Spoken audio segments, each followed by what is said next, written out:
ஜெய் சாயிராம். ஜெய் ஜெய் சாயிராம். நம்ம சாயன்பர்கள் எல்லாரும் எப்படி இருக்கீங்க? எல்லாரும் நல்லா இருப்போம். தினம் தினம் ஒரு பிரச்சனை, எப்பொழுதுமே எதையாவது தேடிக்கொண்டு ஓடிக்கொண்டே இருக்கிறாய். ஏகப்பட்ட போராட்டங்களோடு, ஏகப்பட்ட குழப்பங்களோடு ஒரு நாள் நம் வாழ்க்கையிலும் நிச்சயமாக விடியல் வரும் என்று நம்பிக்கையோடு காத்து கொண்டிருக்கிறாய். கலங்கிய விழிகளோடு காத்து கொண்டிருக்கிறாய். நமக்கும் விடியல் வரும். நமக்கான விடியல் என்றாவது ஒரு நாள் வரும். நமக்கான நல்ல மாற்றங்கள் நம் வாழ்க்கையிலும் வரும். நமக்கான மாற்றம் வரும் பொழுது நாம் அதை சந்தோஷமாக எதிர்கொள்ளலாம் என்ற நம்பிக்கையோடு நித்தம் நித்தம் காத்து கொண்டிருக்கும் என் பிள்ளையே, உன்னுடைய வாழ்வையே புரட்டி போட வைக்கும் ஒரு அற்புத நிகழ்வு, ஒரு இன்ப அதிர்ச்சி உனக்காகவே இன்று காத்து கொண்டிருக்கிறது. நம்பிக்கையோடு இதை முழுவதுமாக கேள். கலங்கிய விழிகளை துடைத்துவிட்டு சந்தோஷமாகவே கேள். உன்னுடைய கண்ணீர் ஆனந்த கண்ணீராக மாறும் நேரம் சர்வ நிச்சயமாக இதுதான். நான் செய்த தவறை உணர்ந்து விட்டேன். நான் மீண்டும் அந்த தவறை செய்யாமல் இருக்க எனக்கு உதவி புரியுங்கள். என் வாழ்க்கையில் மாற்றங்களை உண்டு பண்ணுங்கள் என்று நம்பிக்கையோடு என்னை தேடி வந்திருக்கிறாய். நான் உன்னை கைவிட மாட்டேன். என்றுமே என்றென்றுமே நான் உன்னை கைவிட்டு விடவே மாட்டேன். நான் உன் அருகிலேயே இருப்பேன். நீ கேட்டாலும் கேட்காவிட்டாலும், நீ விரும்பினாலும் விரும்பாவிட்டாலும் நான் உன் அருகிலேயே உன் இல்லத்திலேயே இருந்து கொண்டிருப்பேன் என்பதை எப்பொழுதும் மறந்து விடாதே. மறந்தும் கூட மறுத்து விடாதே. உன்னை பற்றி எனக்கு நன்றாகவே தெரியும். எப்பொழுது நீ என்னை வணங்க ஆரம்பித்தாயோ, என்னை எப்பொழுது உன்னுடைய குருவாக ஏற்றுக்கொண்டாயோ, என்னை எப்பொழுது உன்னுடைய தந்தையாகவே பாவித்து உன்னுடைய அனைத்து பிரச்சனைகளையும் என்னிடம் வந்து கூறினாயோ, என்னை முழுவதுமாக நம்பி என் அருகிலேயே இருந்து கொண்டிருக்கிறாயோ, அந்த நொடியிலிருந்து நான் உன்னை முழுமையாக ஏற்றுக்கொண்டு விட்டேன். உனக்கு வேண்டியது, நீ ஆசைப்படுவது, என்னிடம் பிரார்த்தனையாக வைத்தது அனைத்தையும் உனக்கு நிறைவேற்றித்தர உன் சாயப்பா உன்னோடு இருக்கும் வரை எதற்குமே நீ கலங்க வேண்டிய அவசியமே உனக்கு இல்லை. நீ செய்த தவறை எப்பொழுது உணர்ந்து விட்டாயோ அந்த நொடியிலிருந்து உன் கர்மாக்களை நான் குறைத்து விட்டேன். எதற்குமே பயப்படாதே. நான் உனக்கு துணையாக பக்கபலமாக எப்பொழுதுமே உன் அருகிலேயே இருந்து உன்னை காத்து ரட்சிப்பேன். என்னுடைய அருளும் ஆசிர்வாதமும் எப்பொழுதுமே என்னுடைய பிரியமான குழந்தைக்கு உண்டு. எப்பொழுதுமே உன் இலக்கு எது என்பதை நிர்ணயித்து வாழ பழகிக்கொள். மற்றவர்கள் என்ன சொல்லுவார்களோ என்று உன்னுடைய மனதை நீ மாற்றிக்கொண்டால் உன் வாழ்க்கையை வாழவே முடியாது. உன் மனதிற்கு எது சரி என்று படுகிறதோ, இதுதான் சரி என்று எப்பொழுது உன் மனதிற்கு புலப்படுகிறதோ அந்த வழியில் உன் பயணத்தை சென்று கொண்டே இரு, செலுத்தி கொண்டே இரு. மற்றவர்களுக்காகவோ அல்லது உன் மனம் விரும்பியவர்க்காகவோ உன்னுடைய இலக்கை மாற்றிக்கொள்ளாதே. வெற்றி நிச்சயமாக உன்னை சேரவே சேராது. இலக்குகளை மாற்றிக்கொண்டே இருந்தால் வெற்றி கிடைக்கவும் கிடையாது. உன் சாயப்பா உன்னோடு இருக்கும் வரை எதற்குமே பயப்படாதே. நான் இருக்கிறேன் அனைத்திற்கும் சாட்சியாக. சாயப்பா இருக்க உனக்கு ஏன் மனக்கவலை? ஒரு சமயம் ஒரு ஊரில் குருவை பார்ப்பதற்காக ஒரு மனிதர் வந்தார். வந்து குருவிடம், குருவே, எனக்கு எந்த வேலையும் சரிப்பட்டு வரமாட்டேன் என்கிறது. எதை ஆரம்பித்தாலும் நம்பிக்கையோடு தான் எல்லாத்தையுமே ஆரம்பிக்கிறேன். ஆனால் அனைத்துமே நஷ்டத்தில் மட்டுமே முடிகிறது அப்படின்னு ரொம்பவே கவலையோடு தன்னுடைய வேதனை, போராட்டம், மன வருத்தம் எல்லாத்தையுமே குரு கிட்ட சொன்னார். அப்போ குரு, ஏன் உன் வேலைகளில் என்ன பிரச்சனை வருகிறது? அப்படி என்னதான் பிரச்சனையில் நீ தவிச்சுக்கிட்டு இருக்க அப்படின்னு குரு அந்த வந்த மனிதரை பார்த்து கேட்டார். அப்போ வந்தவர் செய்த தொழில்கள், என்னென்ன தொழில்கள் செய்தேன், என்னென்ன தொழில்கள் செய்து அதில் நஷ்டம் அடைந்தேன் அப்படிங்கிற பட்டியலிட்டான் வந்த நபர் குருவிடம். இங்க பாருங்க குருவே, இத்தனை தொழில் செய்தும் எதிலையுமே எனக்கு முன்னேற்றமே கிடைக்கல. வந்தவனின் குறைபாடு குருவுக்கு மிக நன்றாகவே புரிந்தது. அவனுக்கு ஒரு கதையை சொல்ல ஆரம்பித்தார் அந்த குரு. ஒருவனுக்கு கொஞ்சம் நிலம் இருந்தது. அதில் கிணறு வெட்ட கிளம்பினான் அந்த மனிதன். கிணறு வெட்ட இடம் பார்த்து கொண்டிருக்கும் பொழுது அந்த வழியே வந்த பெரியவர் ஒருவர் ஒரு இடத்தை சுட்டி காட்டி அங்கு கிணறு வெட்ட சொன்னார். அவனும் அங்கு தோண்ட ஆரம்பித்தான். சிறிது ஆழம் தோண்டி இருப்பான். அந்த பக்கமாக போக வழிப்போக்கன் ஒருவன், ஏன்பா அங்க தோன்ற, அங்கெல்லாம் பாறை தான் ஜாஸ்தியா இருக்கு, இந்த இடத்துல தோண்டு என்று வேறு ஒரு இடத்தை காட்டிவிட்டு போனா. அப்போ அந்த ஆள் உடனே அங்கேயும் தோண்ட ஆரம்பித்தான். அப்போது அந்த வழியே போன இன்னொரு ஆள் அவனை வேறு இடத்தில் தோண்ட சொல்ல மீண்டும் மீண்டும் இடத்தை மாற்றிக்கொண்டே இருந்தான் அந்த மனிதன். இப்படியே 1 மாத காலமாச்சு. ஒவ்வொருவர் பேச்சை கேட்டு கேட்டு இடங்களை மாற்றி கொண்டிருந்ததில் அவன் எந்த இடத்தையும் முழுமையாக தோண்டி இருக்கவே இல்லை. அந்த சமயம் முதலில் வந்த பெரியவர் அந்த பக்கம் வந்தார். அவருடைய குழப்பத்தை உணர்ந்தார். இப்படி மாறி மாறி தோண்டியதற்கு பதில் அந்த உழைப்பை ஒரே இடத்தில் காட்டியிருந்தால் நல்ல நீர் சுரந்திருக்கும், கிணறும் உனக்கு கிடைத்திருக்கும் அப்படின்னு சொன்னாரு. இந்த கதையை குரு சொல்லி முடித்தபோது எந்த தொழிலையும் தான் முழுமையாக செய்யாமல் பாதியிலேயே விட்டது அப்படிங்கிறத வந்தவனுக்கு மிக நன்றாகவே புரிந்தது. அப்போது குரு அவனுக்கு ஒரு அறிவுரையும் கூறினார். உன்னுடைய இலக்குகளை நீ மாற்றிக்கொண்டே இருந்தீனா உனக்கு வெற்றி கிடைக்காது. இலக்குகளை எப்பொழுதும் மாற்றிக்கொண்டே இருக்காதே. முதல்ல உன் வாழ்க்கையில் நீ வெற்றி அடைவதற்கான இலக்கு என்ன என்பதை முதலில் நிர்ணயம் செய்து கொள். அந்த இலக்கில் எப்படி வெற்றியடையலாம் அப்படிங்கிற எண்ணத்தை மட்டுமே உன் மனதில் பதிய வைத்து கொண்டு உன்னுடைய வேலையை திறம்பட செய்து கொண்டே இரு. உன் இலக்கை நோக்கி உன்னுடைய நகர்வுகள் இருந்து கொண்டே இருக்கட்டும். அப்பொழுதுதான் வெற்றியை உன்வசம் ஆக்கி கொள்ளலாம். நீ வழியில போகும் பொழுது 1000 தடைகள் வரும், தடங்கல்கள் வரும். ஏன் உன்னை சுற்றி 1000 பேர் உன்னால் இது முடியாது அப்படின்னு பல எதிர்மறையான விஷயங்களை நீ கேட்டாலும் கூட எதையுமே காதில் வாங்கி கொள்ளாமல் உனக்கு வரும் தடைகளை எல்லாம் தகர்த்து எறிந்துவிட்டு நீ அடைய வேண்டிய இலக்கு மட்டும்தான் உன் கண்களுக்கு தெரியணும்.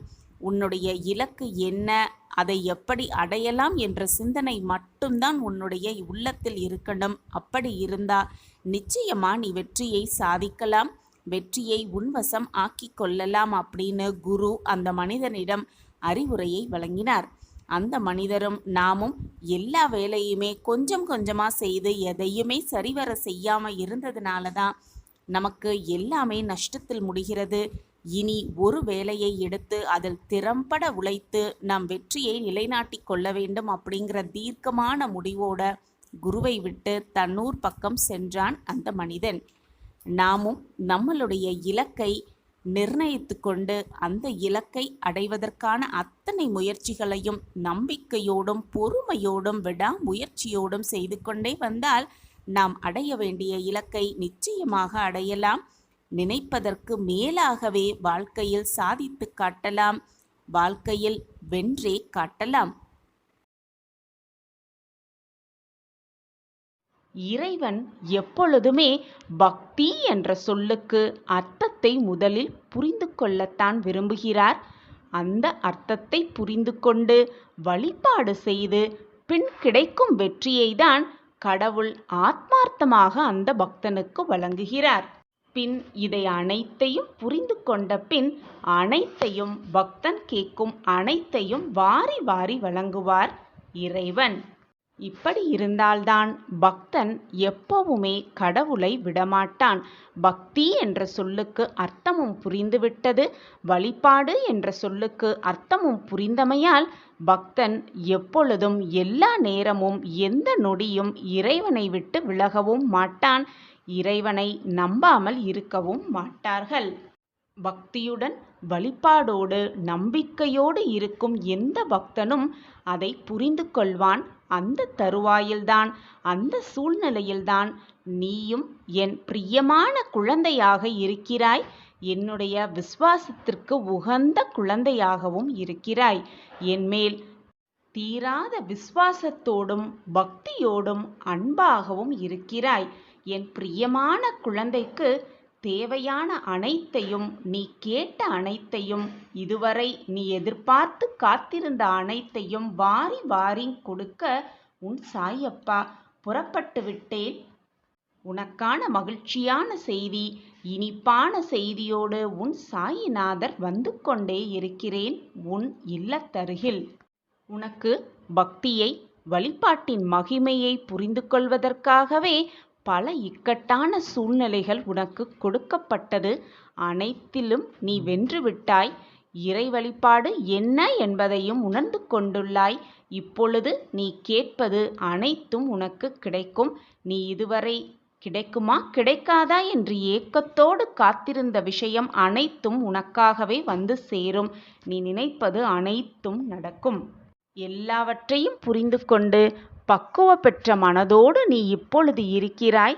அதனால்தான் நீ தவித்த ஒன்றை இப்பொழுது நான் உனக்காக கொடுக்கப் போகிறேன். அந்த மகிழ்ச்சியான செய்தியை பெற்றுக்கொண்டு உன் வாழ்க்கையை சந்தோஷமாக, மிக சந்தோஷமாக நீ வாழப்போகிறாய். இதுவரை உனக்கிருந்த கஷ்டகாலமெல்லாம் இன்றோடு உனக்கு விலகப் போகிறது. உனக்கான நல்ல நேரம் வந்து கொண்டே இருக்கிறது. நான் இருக்கிறேன், எதற்குமே கலங்காதே. வாழ்க்கையில் நல்ல நேரம் ஆரம்பித்தவர்களுக்கு மட்டுமே இது சூட்சமமாக கண்களுக்கு தெரியும். நீ இது நாள் வரை எதிர்பார்த்த ஒன்று உன் கையில் சேரும் நேரம் உன்னை நெருங்கி இருக்கிறது. நம்பிக்கையோடு இரு. மகத்தான காரியங்களுக்கு மகத்தான நம்பிக்கைகளே பிறப்பிடமாக இருக்கிறது. கவலைப்படும் பொழுது நீ எதற்காக கவலைப்படுகிறாய், எதற்காக வேதனைப்படுகிறாய் என்று சிந்தனை செய்தாலே போதும். அந்த கவலை தேவையில்லாத கவலை என்று உனக்கே புரிந்துவிடும். உன் மனதின் சாவியை நீ வைத்து கொண்டால் பரிபூரண சந்தோஷத்தை நீ அனுபவிக்கலாம். தேவைப்படும் பொழுது மனதின் சாவியை வைத்து மனதை திறந்து கொள். தேவையில்லாத பொழுது மனதை பத்திரமாக பூட்டி வைத்துக்கொள். அதுவே உன் வாழ்க்கையில் நீ சந்தோஷமாகவும் நிம்மதியாகவும் இருப்பதற்கு சூட்சம அறிகுறியாகவே இருக்கும். தோல்வியையே வீறு கொண்டு தோற்கடிக்கும் உலகின் ஒரே ஒரு வலிமையான ஆயுதம் என்ன தெரியுமா? நம்பிக்கை. அந்த நம்பிக்கை இழந்தவன் வெல்வது கடினம். நம்பிக்கையோடு இருப்பவன் வீழ்த்துவது கடினம். நம்பிக்கையோடு இரு. உனக்கான வெற்றி உன்னை தேடி வரும். எத்தனை தடைகள் வந்தாலும் நேர்மையோடும் நம்பிக்கையை கைவிடாமல் முயற்சி செய்து கொண்டே இரு. போராடிக்கொண்டே இரு. முயன்று கொண்டே இரு. நேர்மை, நம்பிக்கை, முயற்சி ஆகிய மூன்றும் தான் உன் வெற்றியை உனக்கு நிச்சயமாக பெற்றுத்தரும். உன் வாழ்க்கையில் அற்புதங்கள் நடைபெற வேண்டும் என்று நீ விரும்பினால் அதற்கு ஒரே ஒரு வழி தன்னம்பிக்கையோடு இருப்பதுதான். நிச்சயமாக உன் வாழ்க்கையில் நீ வெற்றியை மிக சுலபமாக அடையலாம். கஷ்டங்கள், கவலைகள் உனக்கு மட்டும்தான் இருந்து கொண்டிருக்கிறது, நான் மட்டும்தான் வேதனையில் சூழ்ந்து கொண்டிருக்கிறேன் என்று புலம்பாதே. இங்கு சந்தோஷத்தை மட்டும் அனுபவிக்கும் மனிதர்கள் என்று எவருமே இல்லை. அனைவரும் அவரவர் செய்த கர்ம வினைகளின்படி அவரவர் கஷ்டத்தை அனுபவித்து கொண்டுதான் இருக்கிறார்கள். கவலைகளை ஏற்றுக்கொண்டு வாழ்ந்து கொண்டுதான் இருக்கிறார்கள். உனக்கு மட்டும் அது புதிதல்ல. நீ மட்டும் அதற்கு விதிவிலக்கும் அல்ல. உன் மீது நம்பிக்கை உனக்கு இருக்கும் வரை உன் வாழ்க்கை உன் வசம்தான். எப்பொழுதுமே நீ நினைப்பது உன் வசம்தான். உன் மீது உனக்கு நம்பிக்கை இருக்கும் வரை உன் வாழ்க்கை உன் கையை விட்டு எங்கும் போகாது. அது உன் கையில்தான் இருக்கும். நீ வளர்த்த நம்பிக்கை என்னும் விருட்சம் உன் மனதில் இருக்கும் வரை அது கனி கொடுக்கும் காலம் நெருங்கி இருக்கிறது என்பதுதான் உண்மை. அந்த கனியை உன் சாயப்பாவோடு சேர்த்து ருசிக்க, சேர்த்து ரசிக்க நான் உன்னுடன் எப்பொழுதும் இருந்து கொண்டே இருப்பேன். கலங்காதே, பயப்படாதே. நீ இனி நன்றாக இருப்பாய். சந்தோஷமாக இரு, தைரியமாக இரு. உன்னுடைய குடும்பம், உன்னுடைய குடும்ப உறுப்பினர்கள் எல்லாருமே சந்தோஷமாகவும் நிம்மதியாகவும் குலை தள்ளிய வாளை போல தழைத்து ஓங்கி நிற்கத்தான் போகிறீர்கள். என்னுடைய அருளும் ஆசிர்வாதமும் எப்பொழுதும் உனக்கு இருந்து கொண்டுதான் இருக்கும். உன் தீர்மானத்திற்காக காத்திருக்காமல் ஒவ்வொரு கணத்திலும் ஒவ்வொரு நேரத்திலும் ஏதோ ஒரு செயல் நடந்து கொண்டேதானே இருக்கிறது என் பிள்ளையே. குழந்தையே, உன்னுடைய பேச்சு முதல் செயல் என எல்லாவற்றுக்கும் ஒவ்வொன்றுக்கும் தனித்தனி எதிர்வினை அல்லது கர்மாவும் உண்டு என்பதை புரிந்து கொள். எதிர்வினை என்றால் என்ன, கர்மா என்றால் என்ன என்பதை புரிய வைப்பதற்கு இந்த கதை மூலம் உனக்கு சில பதிவுகளை புரிய வைக்கப் போகிறேன் உன் சாயிநாதர். முன்னொரு காலத்தில் அரசன் ஒருவன் அந்தணர்களுக்கு உணவளிப்பதை வழக்கமாக கொண்டிருந்தானாம்.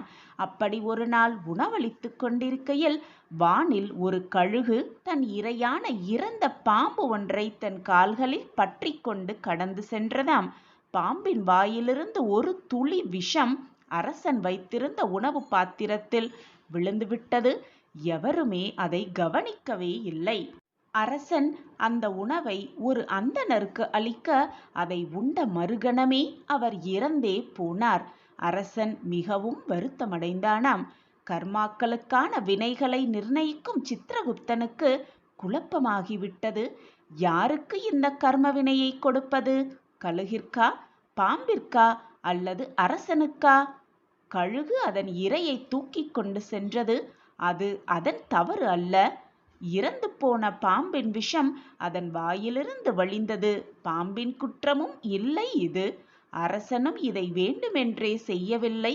விஷம் கொண்ட உணவை அந்தணருக்கு கொடுத்தது அரசனின் தவறும் அல்ல. அனைத்துமே அறியாமல் நடந்த விஷயம். இதில் உள்ள கர்ம வினையை யாருக்கு நிர்ணயிப்பது என்ற குழப்பம் வந்துவிட்டதாம். இதை யமதர்மனிடமே கேட்கலாம் என்று தன் குழப்பத்தை கூறினாராம் சித்திரகுப்தன். இதை கேட்ட யமதர்மன் சற்று நேர சிந்தனைக்குப் பிறகு இதற்கான விடை விரைவில் கிடைக்கும் என்று கூறிவிட்டு சென்று விட்டாராம்.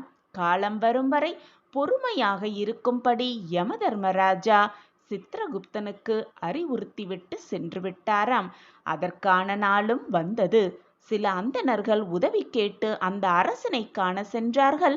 அரண்மனைக்கு வழி தெரியாமல் சாலையோரமாக வியாபாரம் செய்து கொண்டிருந்த பெண்மணி ஒருவரிடம் வழி கேட்டார்களாம்.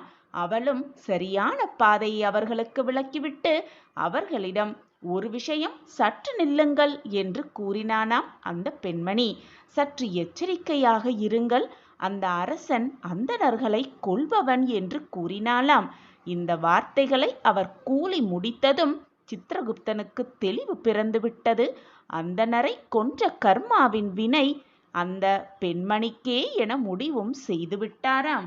இதிலிருந்து குழந்தையே, நீ புரிந்து கொள்ள வேண்டிய விஷயம், மற்றவர்கள் மீது பழி சுமத்தும் பொழுது அதில் உண்மை இருக்குமானால் பழி சுமத்துபவர்க்கு அந்த கர்மாவில் 50 விழுக்காடு வந்து சேரும். பழி சொன்னதற்காக நடந்த எதையுமே உணராமல் அபாண்டமாக பழி சுமத்துவோருக்கே கர்மவினை அனைத்தும் வந்து சேரும் என்பதே நிதர்சனமான உண்மை. எனவே என் குழந்தையே, மற்றவர்கள் மீது பழி சுமத்தும் பொழுது யோசித்து அவர்கள் தவறு செய்திருக்கிறார்களா இல்லையா என்பதை புரிந்து கொண்டு பின் பழி சுமத்து. மற்றவர்களை பற்றி பேசும் பொழுது யோசிக்க வேண்டும். பேசும் பொழுதும் சரி, நினைக்கும் பொழுதும் சரி, எச்சரிக்கையுடன் நினைக்கவும் வேண்டும், பேசவும் வேண்டும். தர்மத்தின் முக்கிய விஷயமாக இந்த கர்மா இருக்கிறது. ஒவ்வொருவரும் செய்த பாவ புண்ணியத்தின் கணக்குப்படிதான் நம் வாழ்க்கை ஆட்டம் கொண்டிருக்கிறது என்பதை தெளிவாக புரிந்து கொள் என் கண்மணியே. திடீரென ஒருவர் உயர்வதும் திடீரென்று தாழ்ந்து விடுவதும் அவரவர் செய்த கர்மாவின் அடிப்படையில் தான் நடந்து கொண்டிருக்கிறது என்பதை புரிந்து கொண்டு மறந்தும் கூட மற்றவர்கள் மனதை காயப்படுத்தாதவாறு நடந்து கொள். வீணாக மற்றவர்கள் மேல் பழி சுமத்தாதே. மற்றவர்களை தவறாக எண்ணத்தோடு பார்க்காதே குழந்தையே. நாம் கொண்டு வந்த கர்மா முடிவடையாமல் இந்த பிறவியும் நமக்கு முடியப் போவதில்லை என்பதை புரிந்து கொள் என் கண்மணியே.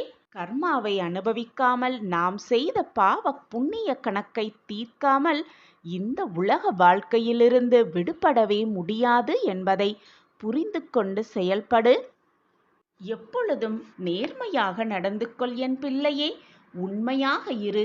மற்றவர்களுக்கு உண்மையாக இருப்பதை விட உனக்கே நீ முதலில் உண்மையாக இரு. மற்றவர்கள் பார்க்கிறார்களே என்று ஒரு செயலை செய்யாதே. உனக்கு எது நல்லது என்று தெரிகிறதோ, சரி என்று தென்படுகிறதோ அதை போல உன் வாழ்க்கையில் நடக்கப் பழகு. மற்றவர்கள் பார்க்கிறார்களே என்று தவறான பாதைக்கும் செல்ல வேண்டாம், சரியான பாதைக்கும் செல்ல வேண்டாம். உன் மனதிற்கு எது சரி என்று படுகிறதோ அதன்படி உன் வாழ்க்கையில் அடியை எடுத்து வைத்து கொண்டே இரு. அந்த வழி சிறப்பான வழி, உனக்கு தகுதியான வழி, நல்ல வழியாக இருக்கும்படி உன் சாயப்பா நான் பார்த்து கொள்கிறேன். நான் இருக்கும் வரை உனக்கு எந்த தீங்கும் நெருங்காமல் நான் பார்த்து கொள்கிறேன். என் வார்த்தைகளின் மீது நம்பிக்கை வைப்பாயா என் குழந்தையே? நம்பிக்கையும் பொறுமையும் என்றுமே சாஸ்வதம். உனக்கு நிகழும் எந்த நிகழ்வாக இருந்தாலும் அதை புன்னகையோடு, எந்த எதிர்பார்ப்பும் இல்லாமல் அப்படியே ஏற்றுக்கொள். எல்லாம் நடப்பது நடத்துபவன் உன் சாயிநாதர் என்பதை தீர்க்கமாக புரிந்து கொண்டு செயல்படு. என்மேல் உன்னிடம் முழு நம்பிக்கை இருந்தால் என்னிடம் பரிபூரணமாக சரணாகதி அடைந்துவிட்டு பொறுமையாகவும் நம்பிக்கையையும் வைத்துவிட்டு சற்று காத்திரு.